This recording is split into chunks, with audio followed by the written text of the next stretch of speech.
by and large, people feel the man overreacted. But there's also the other school of thought that, hey, are we normalizing strangers touching your kid's head? But then some people say, basically, this is an incident where two men have crossed boundaries. Then you're equating the two men. When I saw that post, I'm like, come on lah, what the hell is this? When you go on Reddit, a lot of people are saying, for what? Is it dead already? Once RTS open, screw lah, what's the point? I mean, Reddit is not reflective of the kinds of people who go out at night and have a life outside life, right? Whoa, hey. To hear like people having these talks and actually resulting in something changing, actually we have to cut them some slack lah. Is there still ladies' night around? I don't know, with Danny at the helm of this thing. How about the men? Where's the men's night? Men's night. Welcome, Agent. This is your mission, should you choose to accept it. Every day, your internet connection leaves a trail. Where you are, what you're doing online. Most of it's harmless. But, and this is the concerning part, you don't get much say in who has access to it. That's where Proton VPN comes in. You're 2 weeks into a trip abroad. You finally have a free evening. And you go watch your favorite show, only to find it's geo-blocked in that country. That's mission failure, Agent. With Proton VPN, you reroute your connection to one of 20,000 plus servers in over 140 countries. And suddenly, your show is right where you left it. No passport required. VPN Plus gives you secure core, adding an extra layer of protection, so your trail gets a lot harder to follow. Try Proton VPN completely free using our link, protonvpn.com/𝘗𝘂𝘗𝘵. Just tap Get Proton VPN free. And if you want the extra protection, you'll see an option right there to get VPN Plus for just $1 your first month. And if it's not for you, you've got 30 days to get your money back. No questions asked. Head to protonvpn.com/𝘗𝘂𝘗𝘵. Links in the description. Good luck out there in the field, Agent. This message will self-destruct in 5 seconds.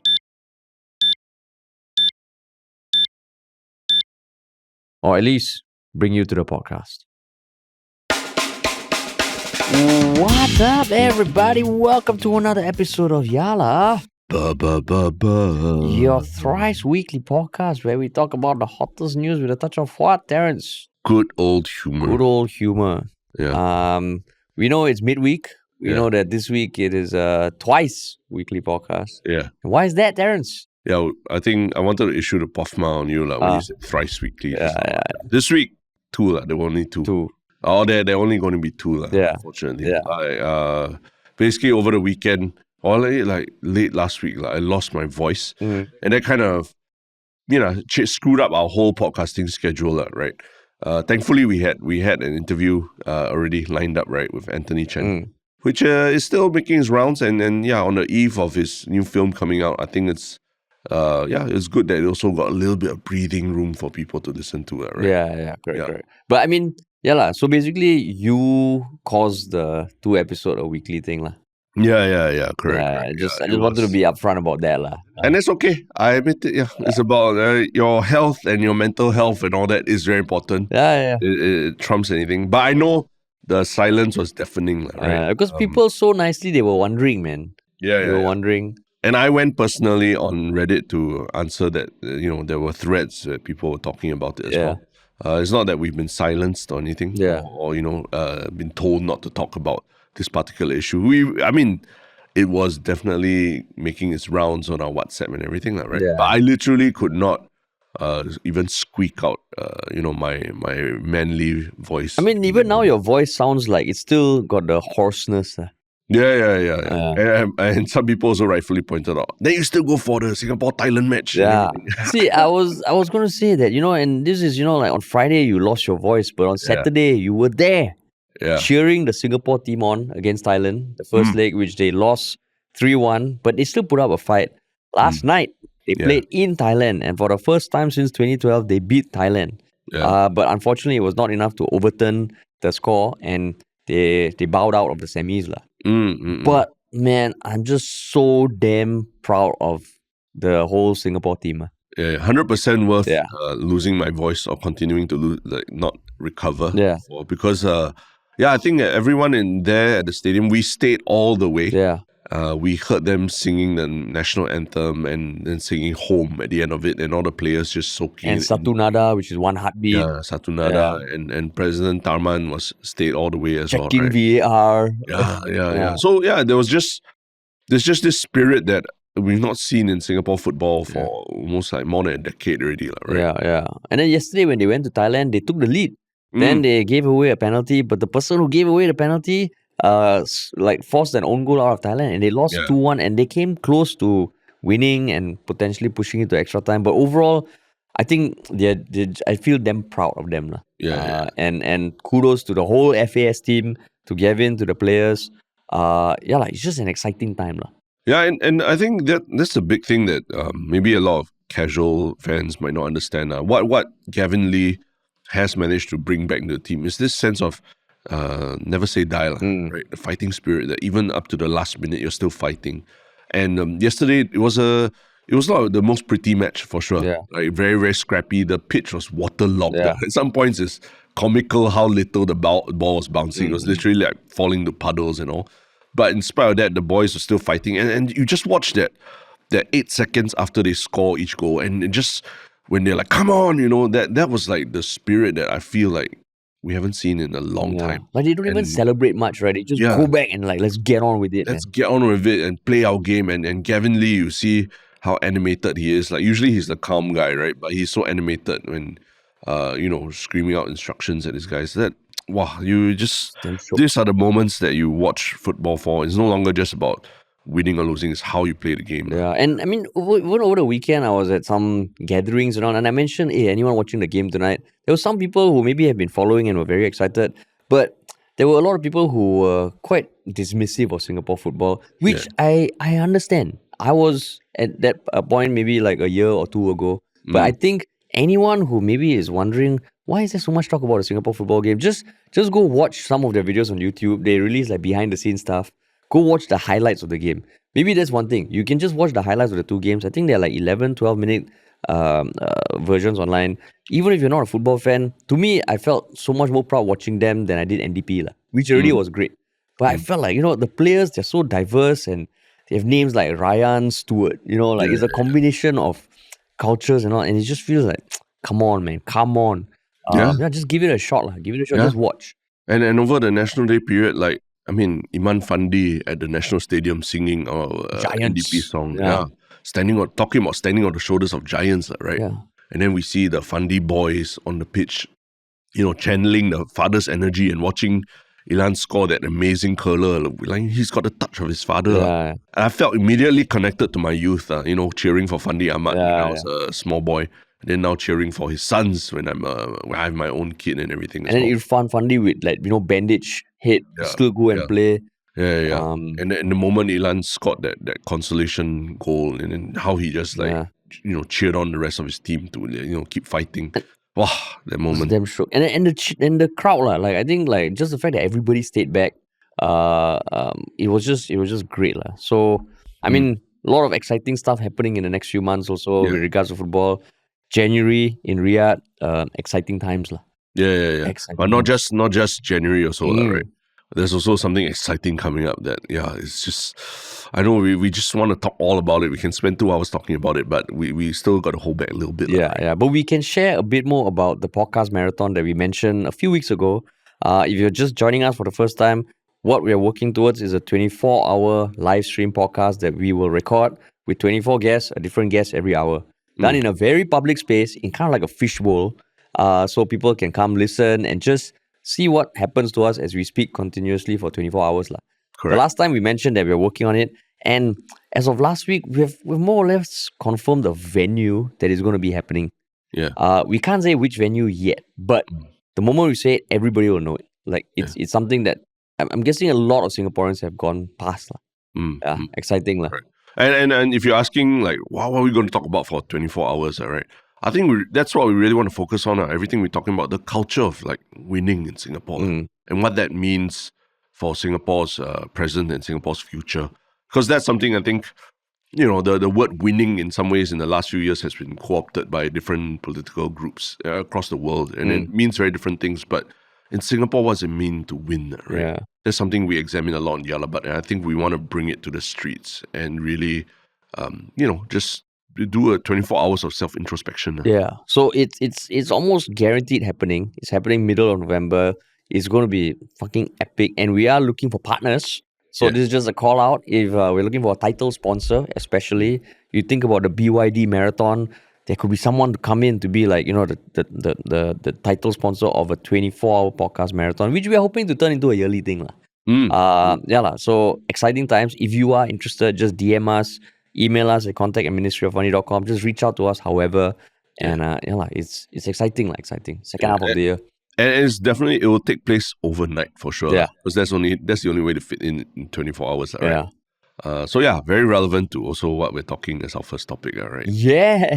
What happens, things that happen overnight in Singapore. Yes. Wow, I didn't even think about it, segue. And there was news that was announced just yesterday.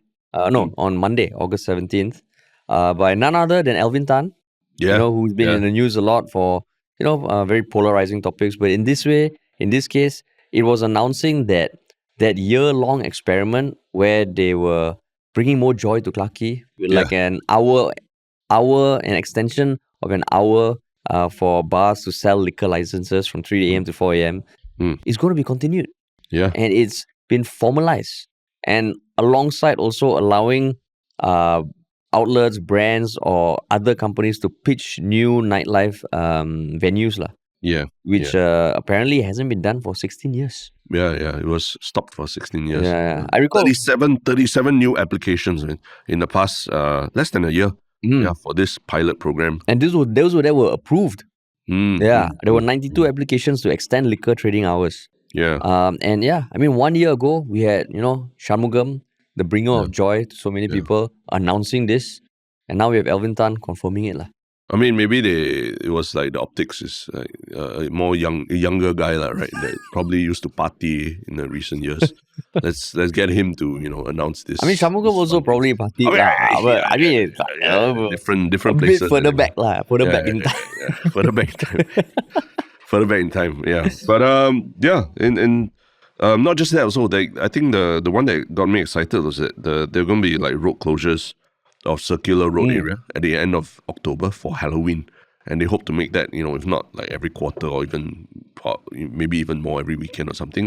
But the idea of closing a road and having Halloween be a big part of the celebrations there, that sounds pretty awesome. Yeah, and I mean alongside Alvin Tan was also Danny Loong. Oh yeah, who's been on our podcast, who's the president of the Singapore Nightlife Business Association.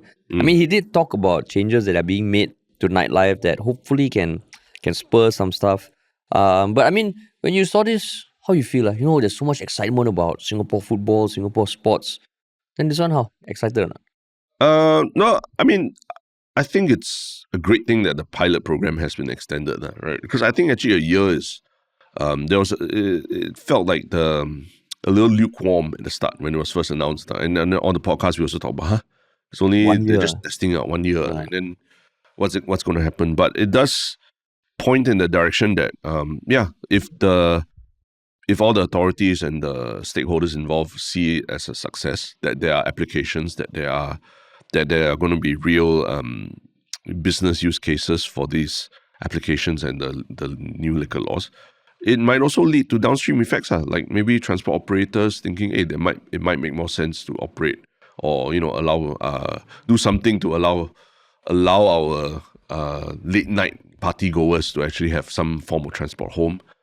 These are things that need to happen. So the fact that everything is moving in that direction makes me excited to see what's next. Yeah, and I mean, like it reminded me also that this is not the first time that we've had a trial.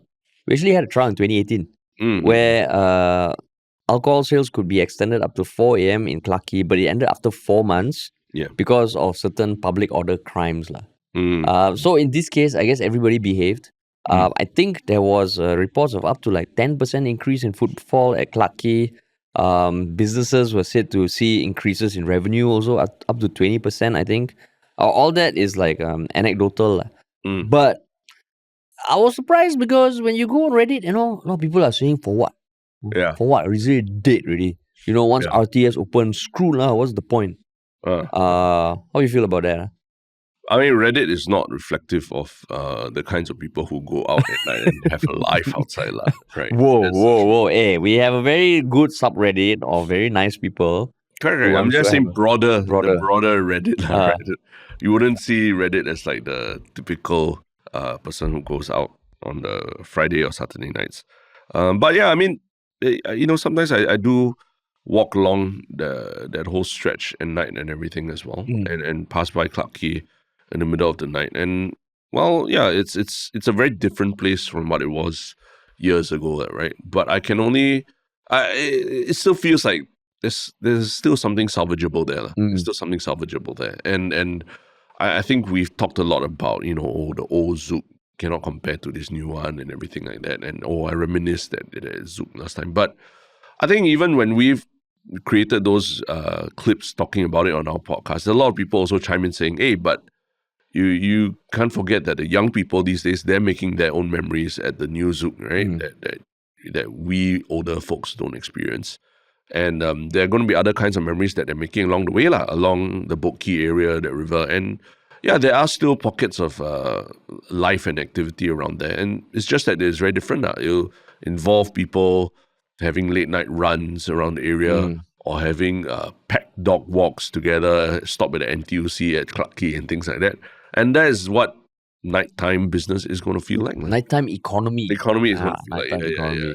And who are we to shit on it and say that, oh, it's dead already? No, it's just evolved to a different form. You want people to just point out, that's where I vomited, that's where you want that kind of nightlife, right? Which is what you were doing with ultimate at the old Zouk. I was doing that at the old Zouk, yeah. But that is, I mean, it's very specific to the old Zouk itself, right? Yeah. I don't think it's necessarily the same experience that everyone. I think you also have very different experience of Zouk and everything. Yeah.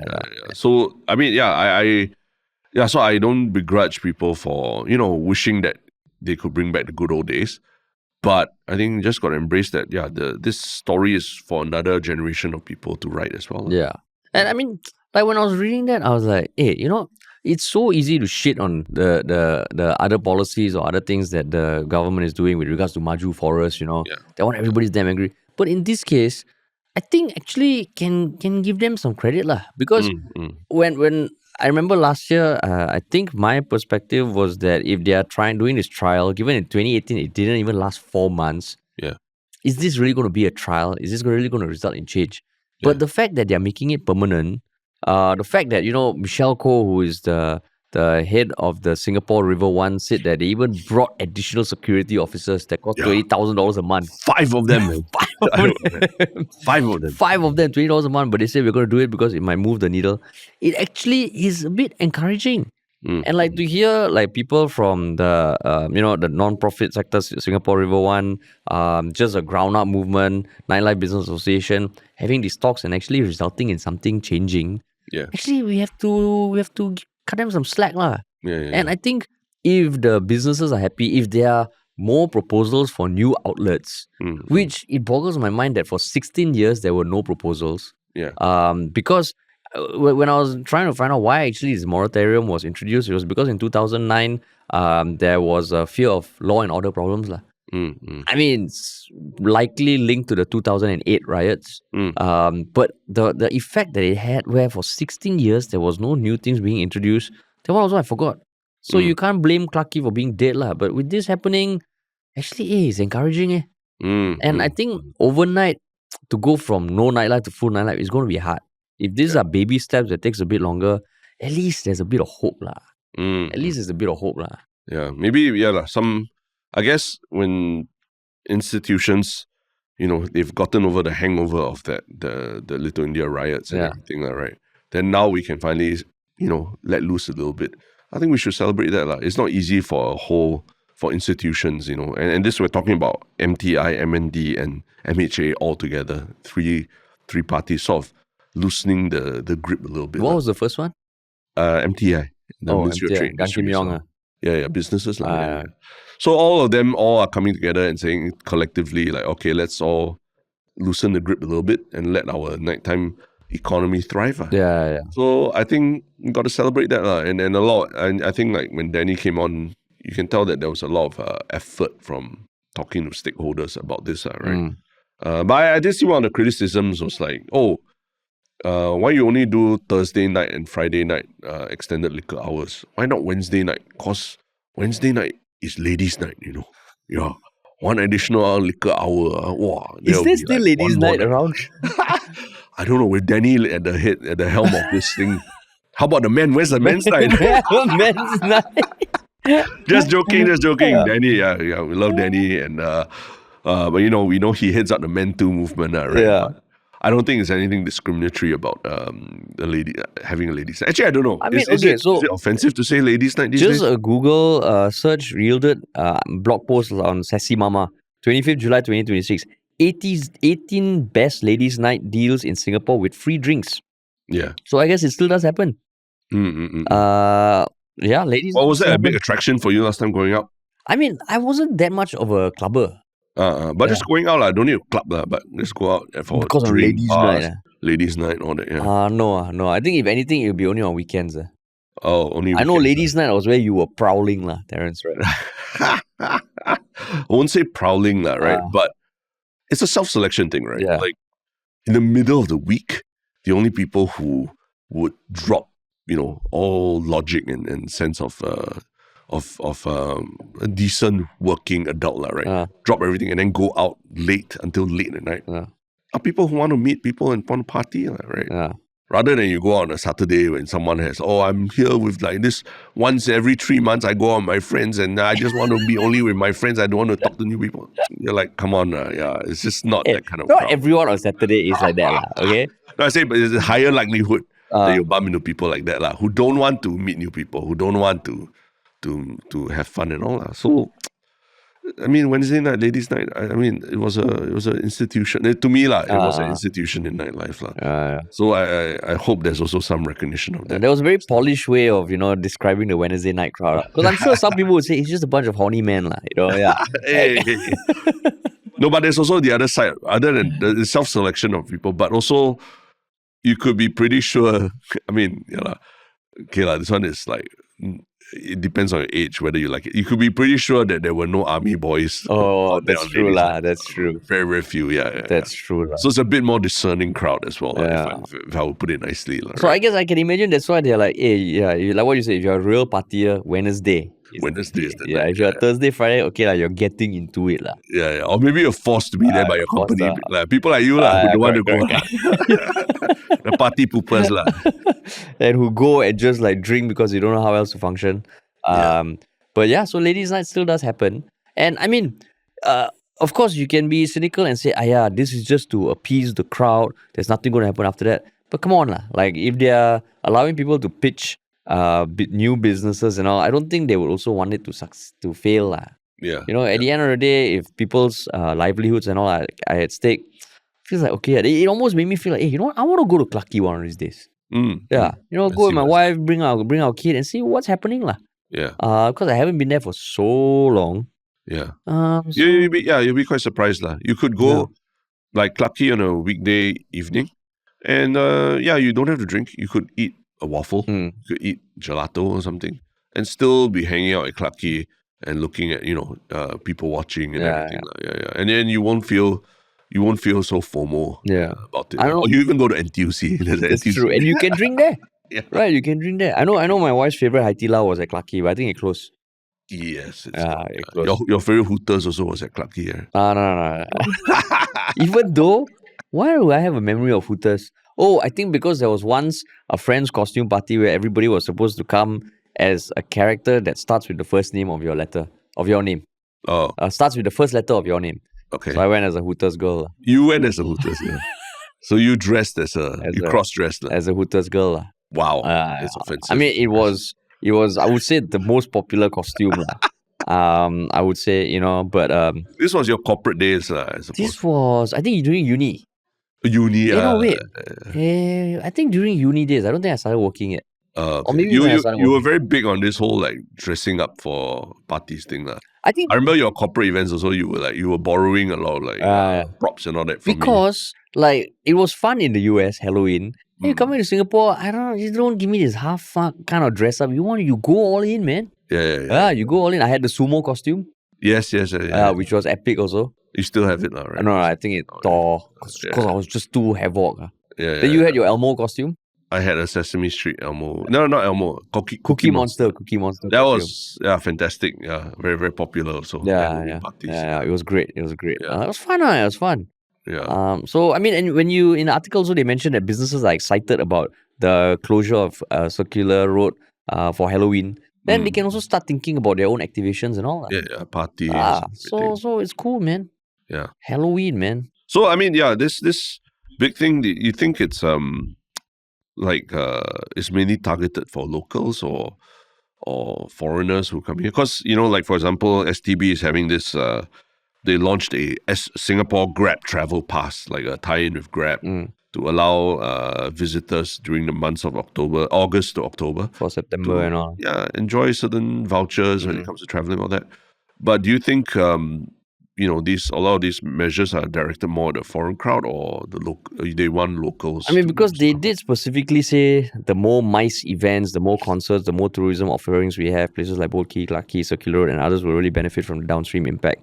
Yeah. I mean, I can see there being an emphasis on what they call high quality tourists. Yeah. But at the end of the day, I think right now the nightlife needs a boost.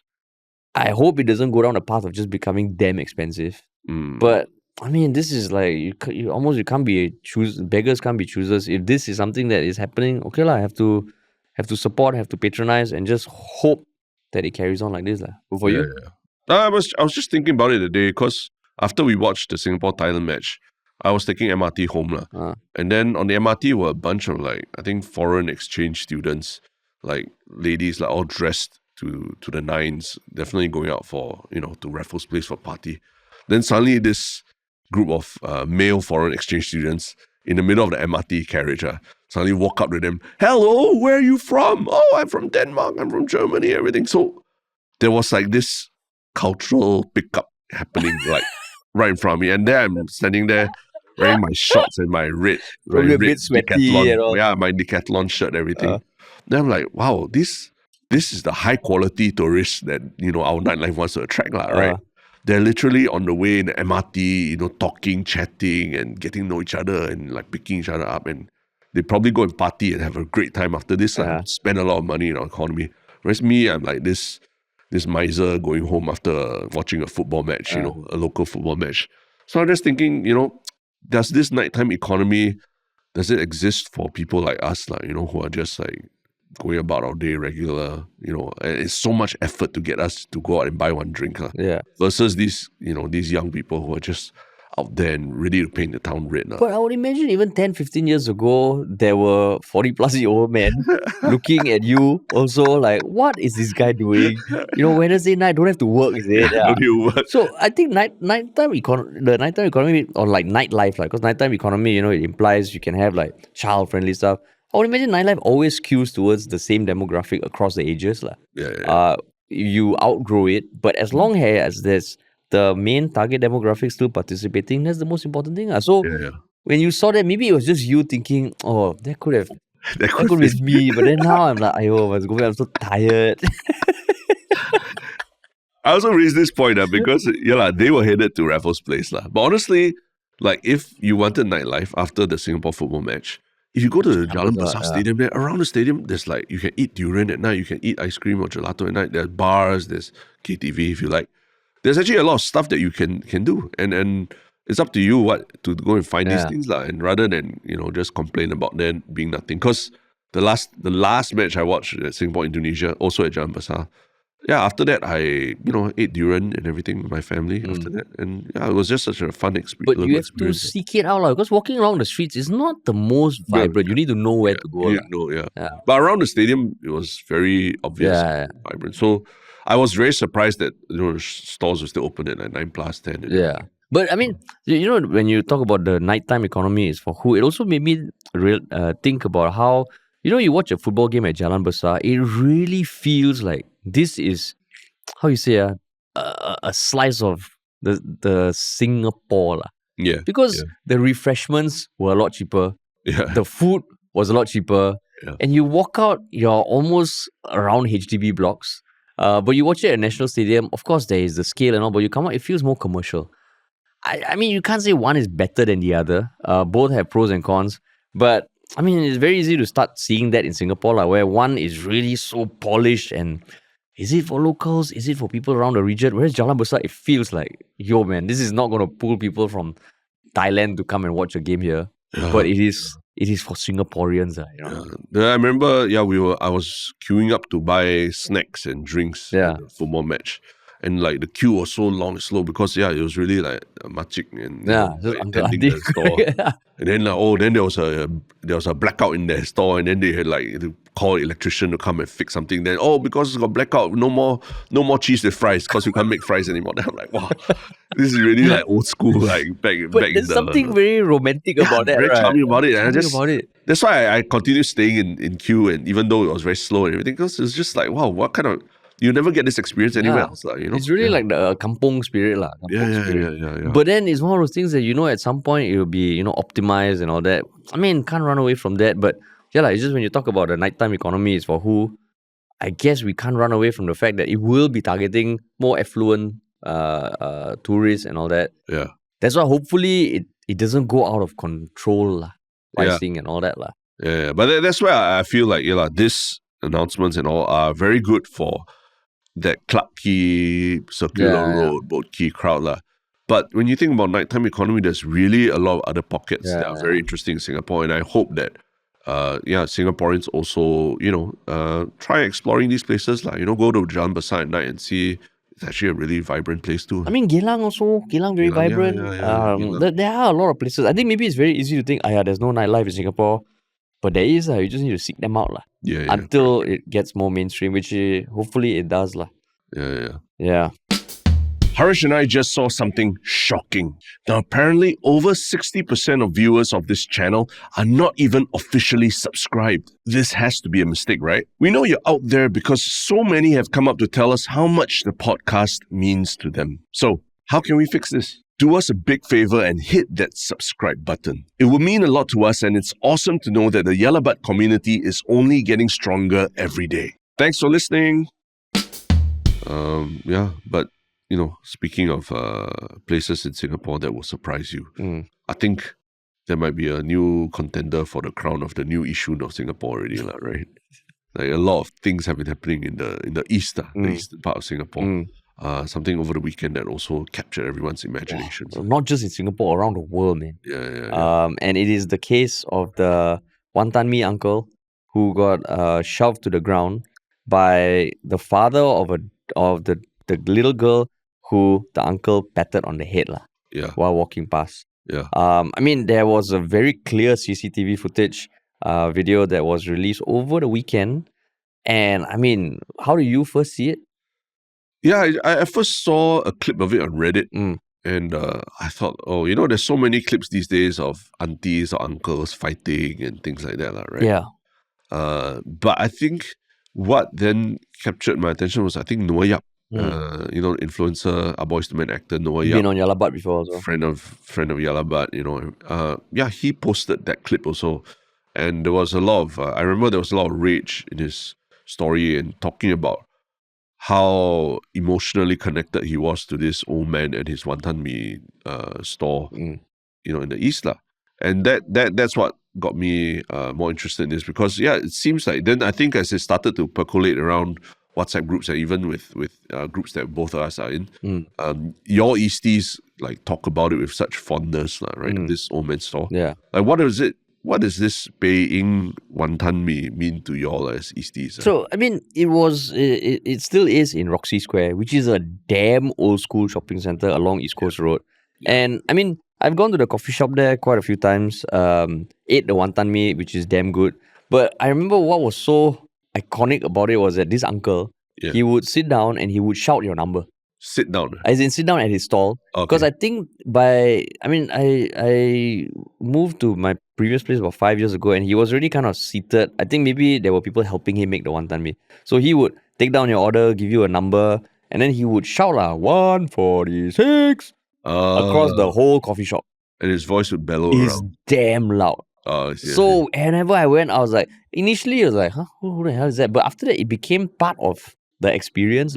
And I mean, the way he serves the wonton is a very iconic, soy sauce mark and all that. And I've heard many people say that, he's the uncle who shouts the number.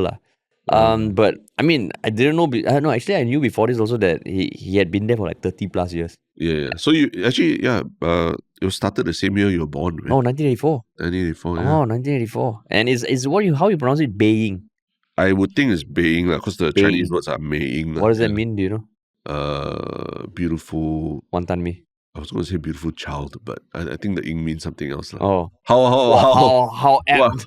How apt would it be? A beautiful child. Yeah. So I mean, it's just one of those coffee shops that I think up to last year, a lot of the tenants had been there from the start. Yeah. So it's really like one family, and I've cut my hair a few times at the uncle barber opposite the coffee shop, and that whole stretch is really like one small family lah. So you go to the coffee shop, the mall is damn old, so it's not one of those fancy coffee shops. And it's very, very charming lah. So that's an East thing lah, right? Because I was at Katong Shopping Center like 2 weeks ago. Oh, that's also damn old school. Yeah. Then I ate the chicken rice in there, very old school. It's damn good. It's good. But the wait was like over an hour long. I ate it, I was like, okay, I mean, it's delicious, it's good, it's very generous in portions. But would I wait an hour for chicken rice? You never asked me what time to go. Okay, sorry. There's a sweet spot. So that's the thing, your Easties all have this like... I thought it's all around Singapore, no? It's known, but y'all have this like you say, like you all know about these things. Rice you name, like you can so animatedly talk about like how he shouts the Wanton Mee. Yeah. I mean, I think that's quite unique to like all these old shopping malls in the East, lah. Right? Because there's a large cluster of like older malls and all that in the East, and that people grew up with. They ate as children, then now they eat as adults as well.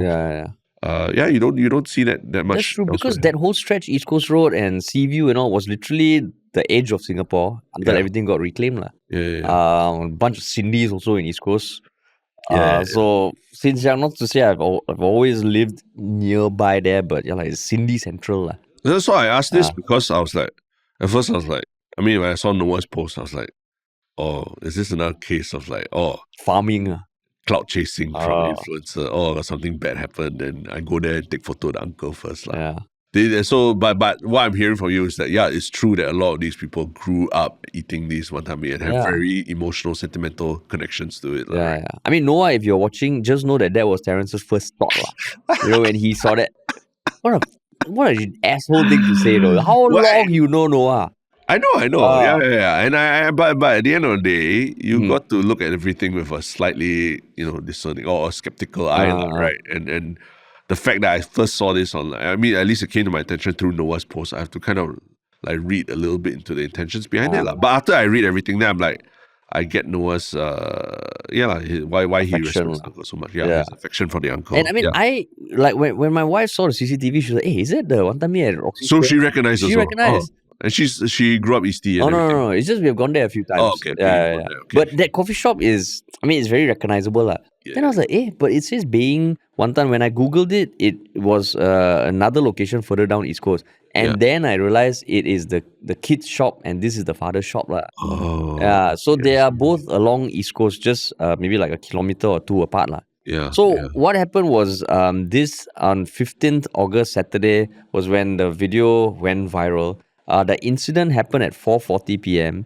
By 7:14 p.m., the son of the uncle posted something online with the CCTV footage. And that's when it went viral. So, I mean, in case you've been living under a rock and haven't seen the video, essentially there is a mother and daughter sitting at a table with a husband who puts a cup down and walks off camera.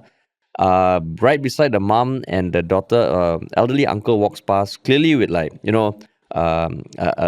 limp of some sort. So as he's squeezing between the tables, he puts his hand on the little girl's head, and you can see the woman kind of like pointing, and then the father comes back, puts his cup hard down on the table, confronts the uncle, starts pointing, and then takes the uncle's left hand and almost pulls him past himself and onto the floor.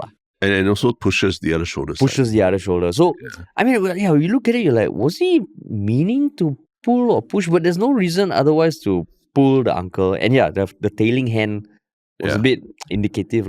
But the angle, you also can't, the uncle does reach a little bit towards the child. Again, I don't know whether he was pointing or what.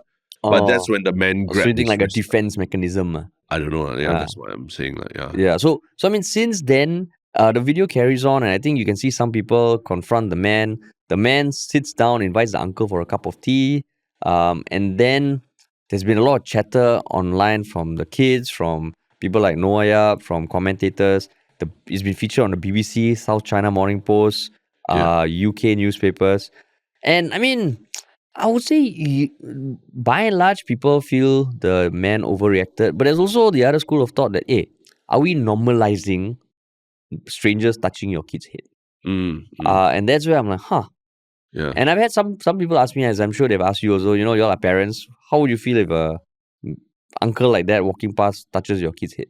Yeah. I mean, that's where it's interesting that we talked about that thing about this uncle being an iconic part of like the East Coast food scene, right? Because if it seems like this store is such a big part of local law and that there's so much affection for him as an uncle, right?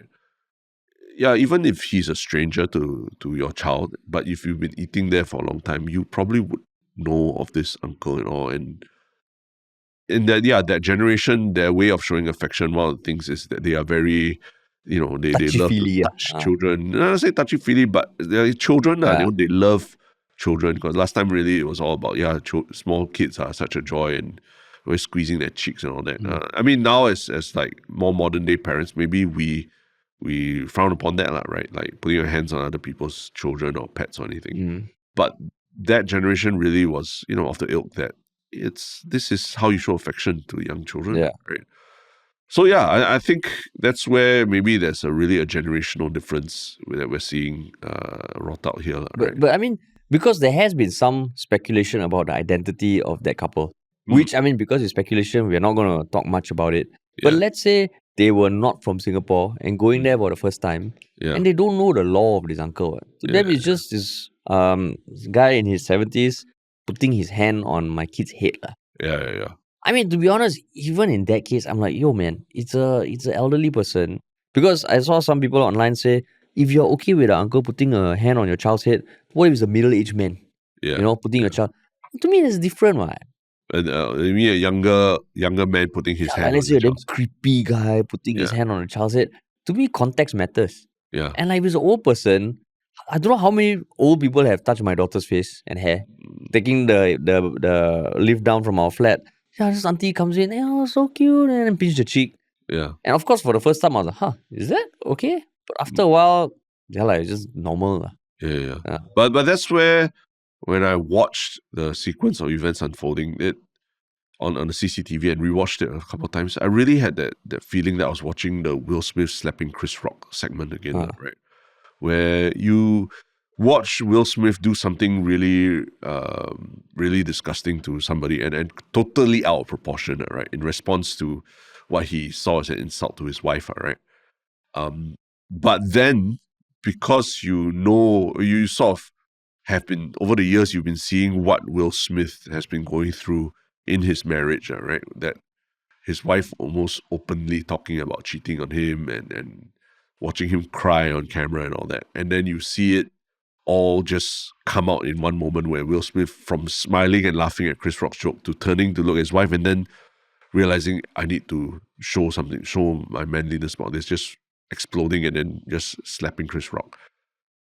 It kind of made me see that, hey, this might be a similar situation where there's a lot, unspoken things going on in the man's life, and it basically all came out in this moment, and it culminated in him using violent force to assault this old man. Not saying that I'm advocating or I'm saying that this excuses what he did, but I'm saying the vibes of it just felt similar, that it points to much bigger problems. Internal turmoil. Internal turmoil going on either with his family or his what. Because to me, it's like especially in modern day parenting, one of the things you really need to do in front of your young children is to show more emotional regulation. Yeah, you shouldn't be reacting so bigly to anything that you do something that's so out of proportion to it, because that's what in the theory of it, that's what we realize that young kids today need to, they really struggle with, right? Because they're so often, so many of them are caught on screens or they're stuck on screens and all that. They don't learn that kind of emotional regulation of how to deal with, difficult situations. So for him to, do this in defense of his daughter, also kind of like, it's doesn't make sense, right? You are actually teaching your daughter how not to emotionally regulate her own feelings. Yeah. Also, that's a very mature Thank you.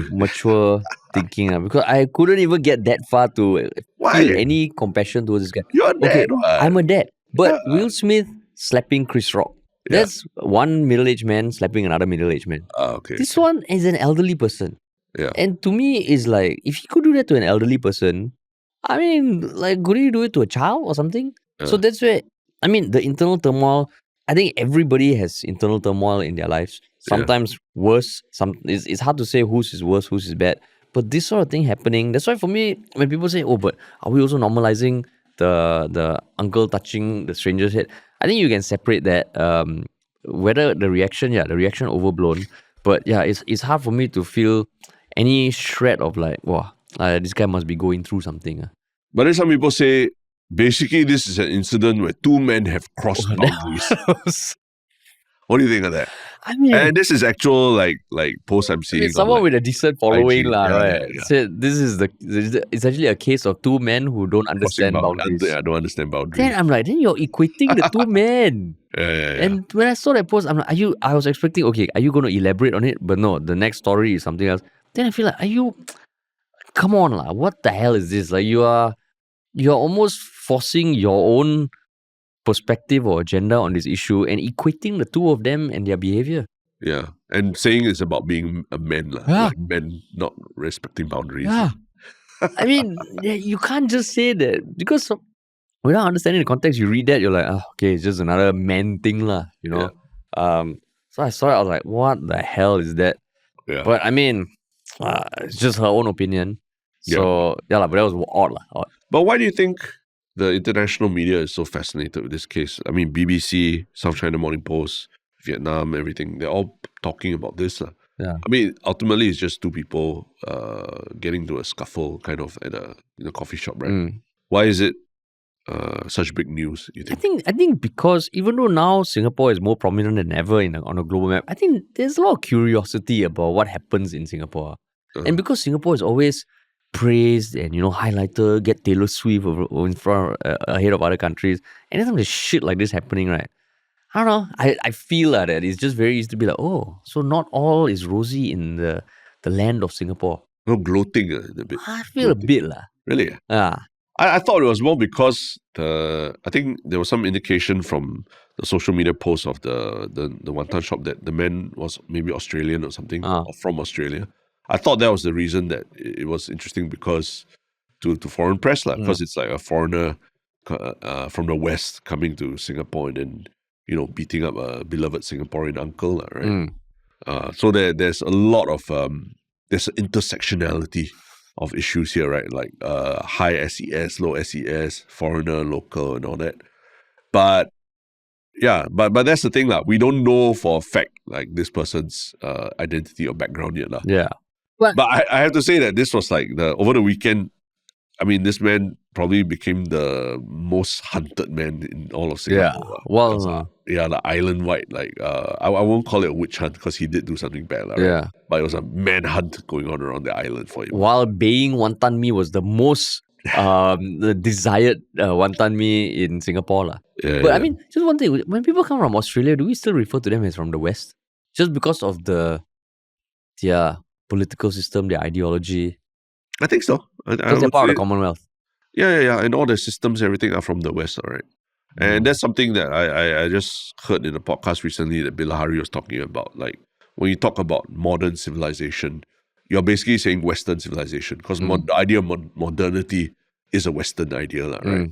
So there's no such thing as like a So everyone's from the West. Every your free political country. system. When you say civilization, you're actually talking about a Western style of civilization. So Malaysia from the West. Yeah. I mean, everything our legal system, everything is a Western. But when you say in conversation that they are from the West, it implies that they are not from where we are, which is the East. Correct. Yeah. So, I mean, I'm just quoting a very respected diplomat. And next time if I meet an Australian, I'm like, so how's it in the West?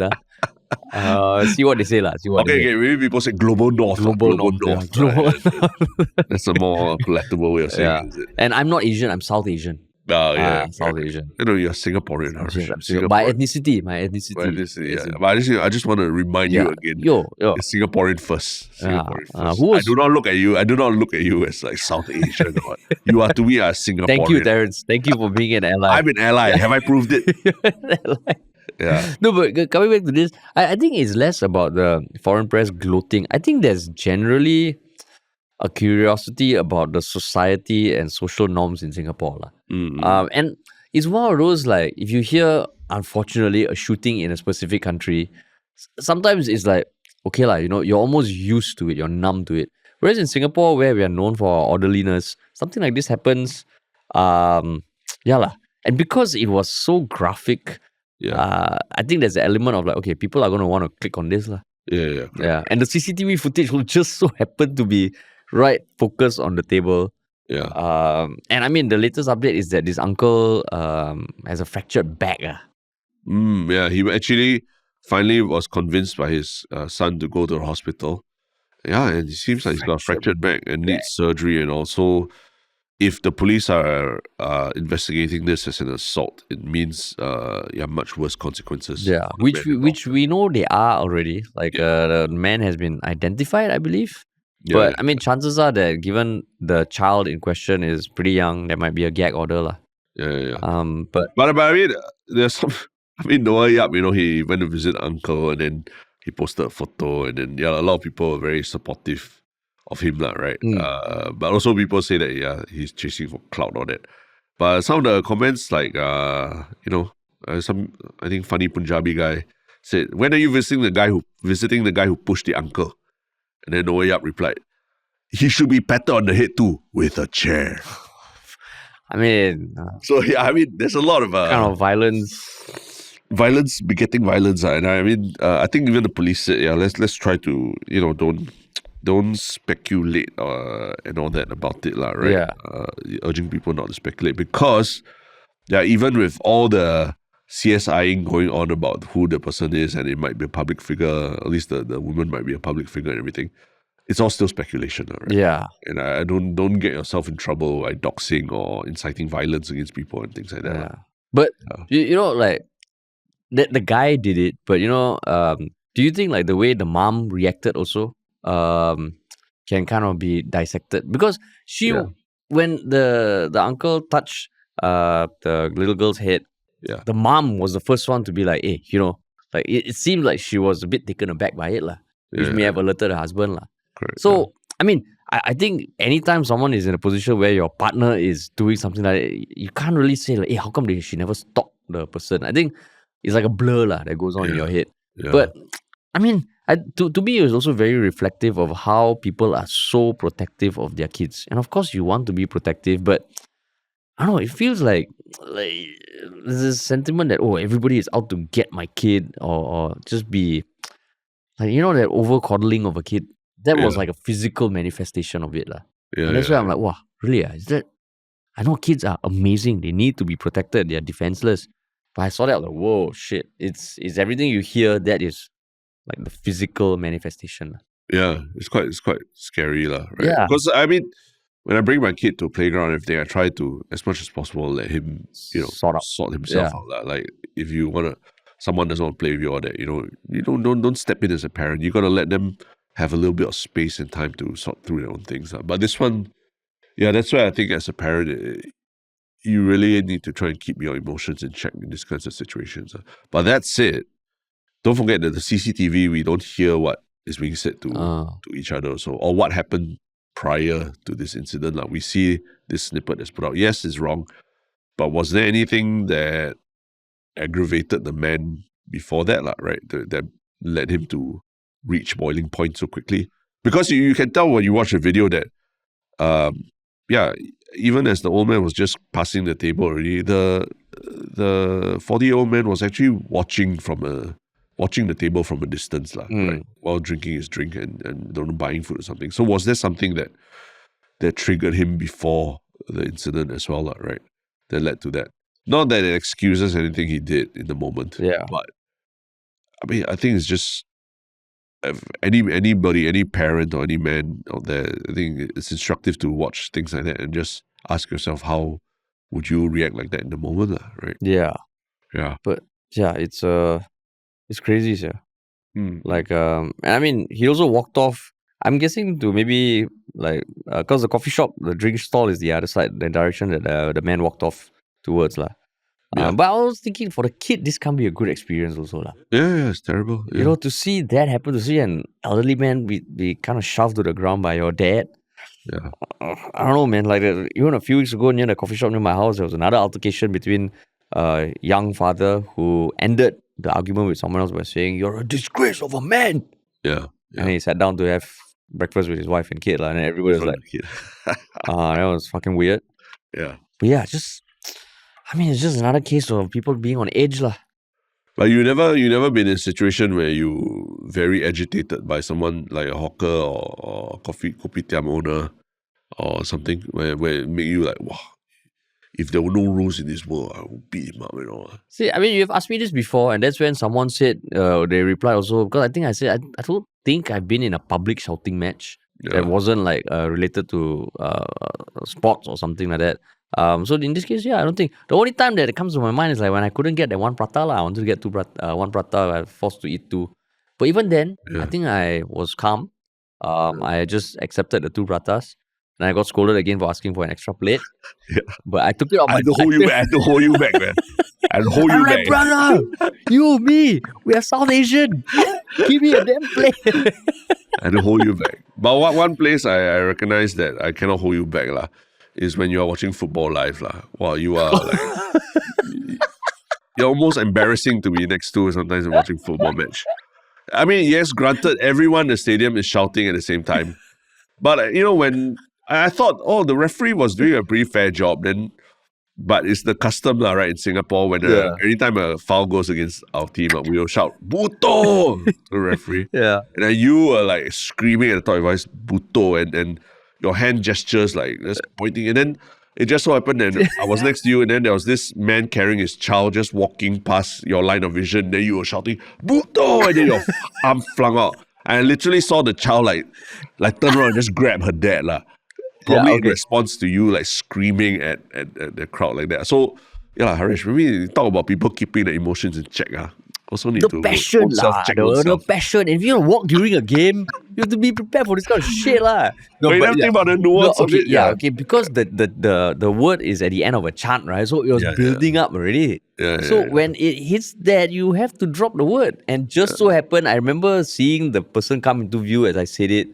And you threw your hand, at her, almost at her face and all that. I tell you, even the last game was what? The Asian Football Championship 2, the club championship, right? Where I just shouted at someone who I thought threw something as a kid. So, I mean, just Singapore football gets me passion. So you can understand why people in situations like that, when they're blind with rage, they do things out of character. But there was no violence. No one got hurt. I hope I didn't traumatize the girl. You did traumatize the girl. What are you talking about? Don't speak on her behalf, okay? She was totally fine. She also understands. She has no voice. I have to speak on her behalf. She can't go on a podcast and talk about that moment and break it down. No, but it was funny because when the whole stadium was cheering that, there was a young kid next to me and his father was explaining to him, okay, you cannot use this word outside. Okay, you cannot use... And this was before I shouted. At first, I wasn't shouting. But when the father shouted, I was like, you know what? It's part and parcel of the experience. I saw that. And after that, you just sat down and just went about your day. After traumatizing a girl forever. Oh, man. But the passion. And I mean, this case still developing. It's still developing. I think that's the thing about this case, right? There was just so much happening in the last few days. I felt like, wow, even if we covered it on Monday and talked about podcast, like there'll be some new news about it the next day. But now I feel like, okay, we're getting to let's let it all settle down first, right? I mean, now I don't know what other new developments. The speculation continues about who the couple is.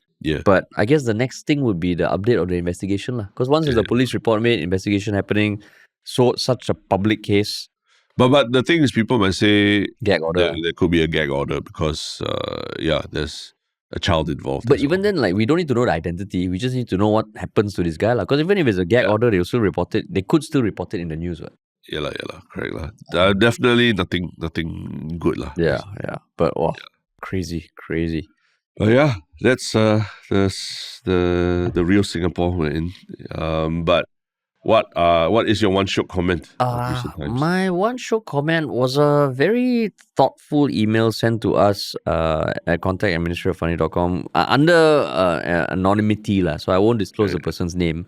But it was about the Maju Forest conversation and certain thoughts lah. So basically, I mean, very well put together email. The whole crux of it, from what I understand, is asking the question about, so many people speak up about conserving Maju Forest, but just not sure whether people will care as much once the units are actually sold and occupied lah. Yeah. Because the people advocating for conservation are not necessarily the people who are going to live there. Yeah. And they brought up the example of Yishun Boardwalk, which I wasn't aware. But apparently, it started off as a partially conserved swamp. There was a lot of thought put into boardwalks and protecting nature. But the moment people started moving in, right, there were complaints about pests lah. Yeah. And then the people who had to respond to the complaints are not necessarily the conservationists that they that were advocating for conservation. So then they just deal with that, and in the end, it just erodes anything that is nature, pure nature.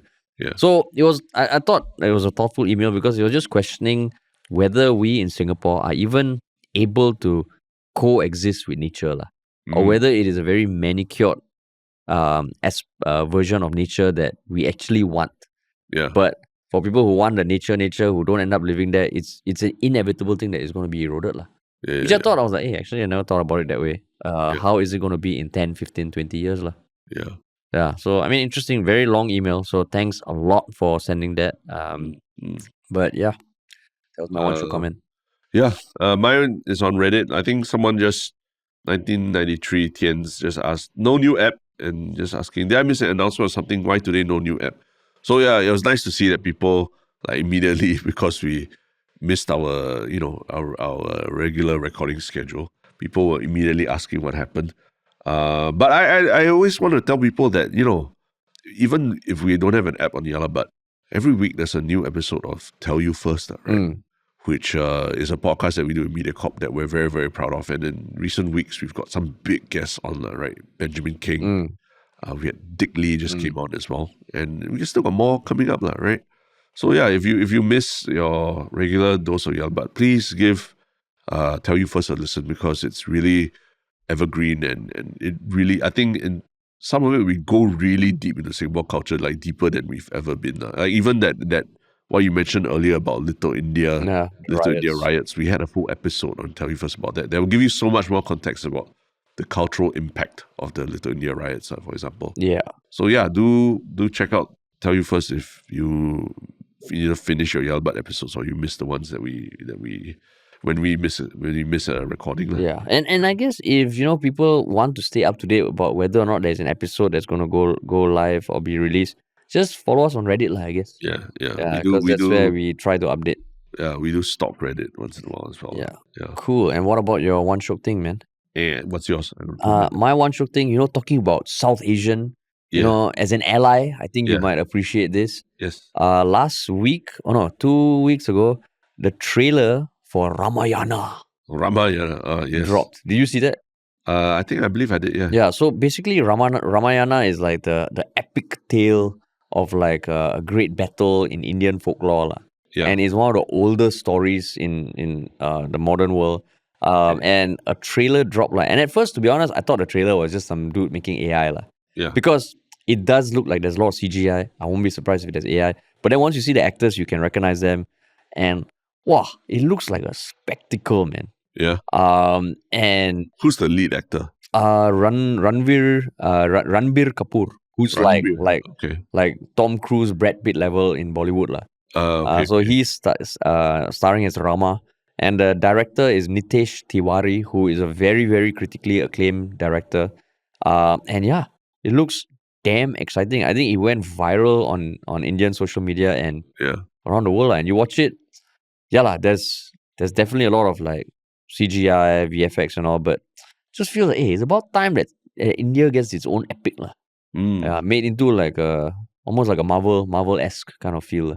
Okay. So quite cool. When you say India has its own epic, like what you mean, like all Bollywood films and everything not epic enough for you? No, but you watch this, it's like a superhero movie. Like a Western style superhero movie. Fuck you lah.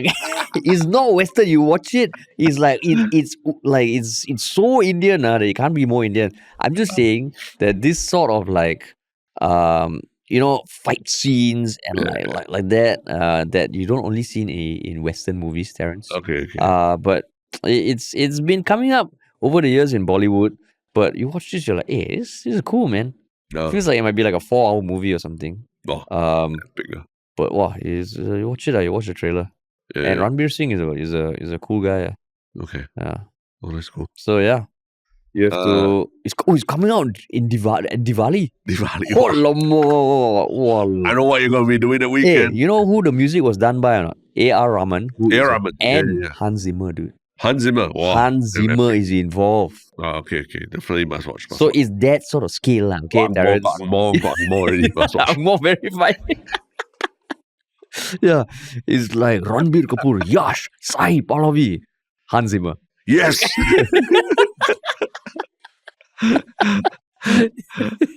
but cool, yeah. Looks cool. Okay, but One Shiok Thing is it's tangentially related to movies as well. There's a recent interview by Esquire magazine with Aaron Sorkin, the writer of The West Wing, Social Network, and a lot of modern day classic movies. So Aaron Sorkin is actually writer and director of the sequel to The Social Network, which was about founding of Facebook and Mark Zuckerberg. So the movie coming out is The Social Reckoning. But this is just a 38-minute interview that Aaron Sorkin just sits down with Esquire editor, I think, to talk about why AI will fail Facebook and the future of America.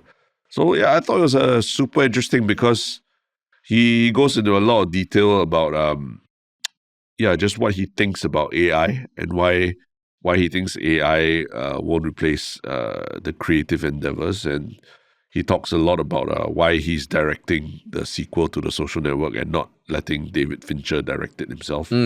But just, he's really old school Hollywood. And he's very candid in this interview also about, how taking drugs took away a very big part of his life. And he wishes that he could redo that and all. So yeah, it's just a very, very insightful into someone who's basically given us some of the best dialogue in films and in so many different, not say franchises, but like movie classics, right? I mean, TV shows also.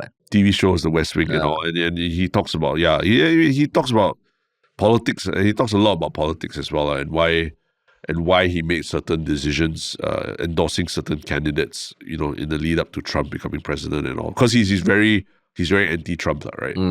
But it's just interesting to hear how he thinks about it and why. I guess you would say he's like Hollywood, one of the Hollywood elites, right? And why he thinks the way he does. So yeah, it's just a very insightful interview from one of the Hollywood greats. Wow, but the interview in black and white all. Yeah. And I nowadays I like to watch some of these interviews because just understanding how different interviewers run their interviews. And I thought this one was done very well, and it made me more interested in the writer than even just about the movie that he's making also. Yeah. Oh, cool. Cool. Awesome.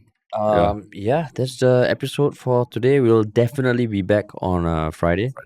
Yeah, so thanks so much for listening, everyone. Shout out to Nikon for the crystal clear picture quality. And we'll talk to you all soon. Before you go, we need your help. You probably know that most news outlets only cover one side, and it's dividing all of us. But we refuse to do that because every episode, we try to understand both sides of important global news, and especially the unpopular side. But it's not easy. We're a small team up against big media and big tech algorithms. So I'm asking for a favor. If you're not subscribed yet, it'll mean a lot to us if you could hit subscribe here, because that one click will really help us continue improving our episodes while keeping them free for you. Thank you so much.